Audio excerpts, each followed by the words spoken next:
1996 പൊതു തെരഞ്ഞെടുപ്പിന് തൊട്ട് മുൻപ്, അന്ന് കോൺഗ്രസ് ഭരിക്കുകയാണ്, നരസിംഹറാവു പ്രധാനമന്ത്രിയായിരിക്കുന്ന സമയത്ത് CBI ഒരു പെട്ടെന്നൊരു സുപ്രഭാതത്തിൽ കുറേ രാഷ്ട്രീയ നേതാക്കൾക്കെതിരെ ഒരു ജെയിൻ ഹവാല കേസ് ഫയൽ ചെയ്തു. അത് ഒരു ജെയിൻ, അയാളുടെ ഡയറിയിൽ പേരുണ്ടായിരുന്നവരുടെ എല്ലാവരുടെയും പേരിൽ കേസ്. അതിൻ്റെ ആ കൂട്ടത്തിൽ കോൺഗ്രസിൻ്റെ അകത്തുള്ളവരുണ്ടായിരുന്നു, പ്രതിപക്ഷത്തുള്ളവരുണ്ടായിരുന്നു. കോൺഗ്രസിൻ്റെ അകത്തെ നരസിംഹറാവുവിൻ്റെ എതിർപക്ഷത്ത് നിന്ന മാധവറാവു സിന്ധ്യ അങ്ങനെയുള്ളവരുടെ പേരിലും ഉണ്ടായിരുന്നു. അതേപോലെ BJPയിൽ നിന്ന് അന്നത്തെ പ്രതിപക്ഷ നേതാവായിരുന്ന LK അദ്വാനിയുടെ പേരിലും ഈ ജെയിൻ ഹവാല കേസ്. ഒന്നുമില്ല, അയാളുടെ ഡയറിയിൽ ഒരു പേരുണ്ടായിരുന്നു, അത്രമാത്രം. അന്ന് LK അദ്വാനി സ്വീകരിച്ചൊരു നിലപാട് എന്താണെന്നറിയാം? ആ നിമിഷം അദ്ദേഹം പ്രതിപക്ഷ നേതൃസ്ഥാനം രാജിവെച്ചു. ഒരു പ്രഖ്യാപനവും നടത്തി, ഇനിയും ഈ കേസിൽ നിന്ന് ഞാൻ അഗ്നിശുദ്ധി വരുത്തി പുറത്തു വരുന്നത് വരെ ഞാൻ തെരഞ്ഞെടുപ്പിൽ മത്സരിക്കില്ല. നമ്മുടെ രാഷ്ട്രീയ ചരിത്രത്തിൽ കേട്ടുകേൾവി പോലെ, അതായത് ഒന്ന് ആലോചിക്കുക, ഒരാളുടെ പൊളിറ്റിക്കൽ കരിയർ തന്നെ ഈ കേസ് എന്ന് അവസാനിക്കുമെന്നോ എപ്പോഴവസാനിക്കുമെന്നോ ഒന്നും അറിയില്ല. എത്ര കാലം വേണമെങ്കിൽ നീട്ടിക്കൊണ്ടു പോകാൻ പറ്റുന്ന സംഭവമാണ്.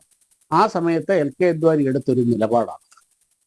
അദ്ദേഹം 1996 പൊതു തെരഞ്ഞെടുപ്പിൽ മത്സരിച്ചില്ല. അദ്ദേഹം മത്സരിച്ചിട്ട് പിന്നീട് ആ കോടതി തന്നെ ഇത് വലിച്ചു കീറി കൊട്ടയിലിട്ട് ആ കേസ് അങ്ങനെ തന്നെ ക്വാഷ് ചെയ്ത് കളഞ്ഞപ്പോൾ കഴിഞ്ഞതിന് ശേഷമാണ് 98 അദ്ദേഹം വീണ്ടും പൊതുതെരഞ്ഞെടുപ്പിൽ മത്സരിച്ചത്. അതുപോലെ 2010 ഇവരെന്നും പറയുമല്ലോ, അതായത് ഗുജറാത്ത് കലാപത്തിലെ നരേന്ദ്രമോദിയുടെ പങ്ക് എന്ന് പറഞ്ഞു. ഇവര് UPA ഭരിച്ചുകൊണ്ടിരുന്ന കാലത്ത്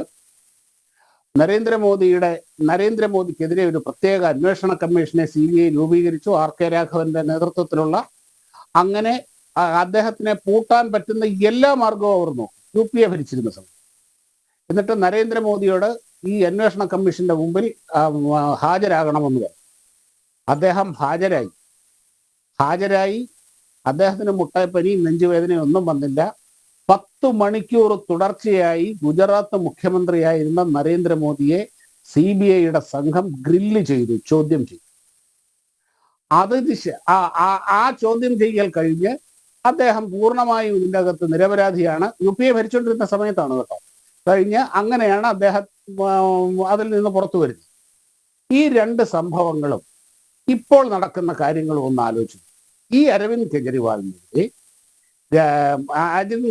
ഈ കെജ്രിവാളിനോട് 9 തവണയോ മറ്റോ ആണ് ഈ EDക്ക് മുമ്പിൽ ഹാജരാകാൻ പറഞ്ഞ് നോട്ടീസ് കൊടുത്തു.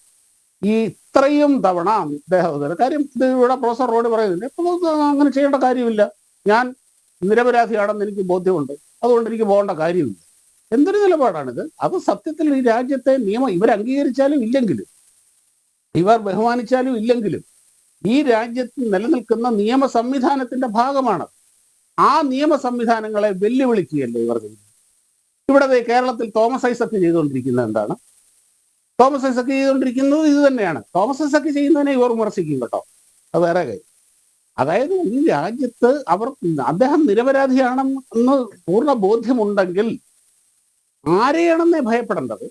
നമ്പ്യാരെ, നാളെ നിങ്ങളുടെ വീട്ടിലോട്ട് ED വരിക, അല്ലെങ്കിൽ EDയുടെ ഓഫീസിൽ ഹാജരാകണം. നമ്പ്യാർക്ക് എന്തിനേലും പേടിക്കേണ്ട കാര്യമുണ്ട്? അല്ല ഷാബു പ്രസാദ് ഈ സ്വർണ്ണക്കടത്ത് കേസിൽ പിന്നെ മുഖ്യപ്രതി സ്വപ്നയെ ഒരു തവണ വിളിച്ചു എന്ന് പറഞ്ഞ് നോട്ടീസ് പോലും തരാതെയാണ്, അതായത് അന്ന് കസ്റ്റംസ് നോട്ടീസ് പോലും തന്നിട്ടില്ല, ഫോണിൽ വിളിച്ച് പറഞ്ഞതിൻ്റെ അടിസ്ഥാനത്തിലാണ് ഞാൻ പോയത്. അതെ, അതാ പറഞ്ഞേ. എന്തുകൊണ്ട് നിങ്ങൾ പോയി? നിങ്ങൾക്ക് ധൈര്യമായിട്ട് പോകാവുന്നേ, നിങ്ങൾക്ക് ധൈര്യമായിട്ട് പോകാം.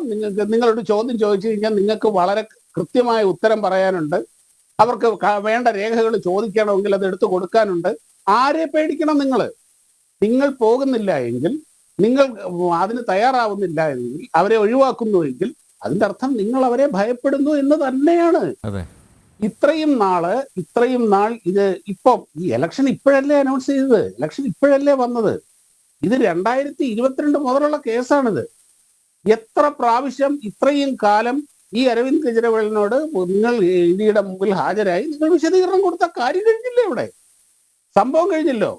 അങ്ങനെ വെറുതെ ഒന്നും ഒരു ഇ ഡി ഒരു അന്വേഷണ ഏജൻസിക്ക് ഒരാളെ അതും മുഖ്യമന്ത്രി സ്ഥാനത്തിരിക്കുന്ന ഒരാളെ തൂക്കിയെടുത്തോണ്ട് പോകാനൊന്നും പറ്റില്ല.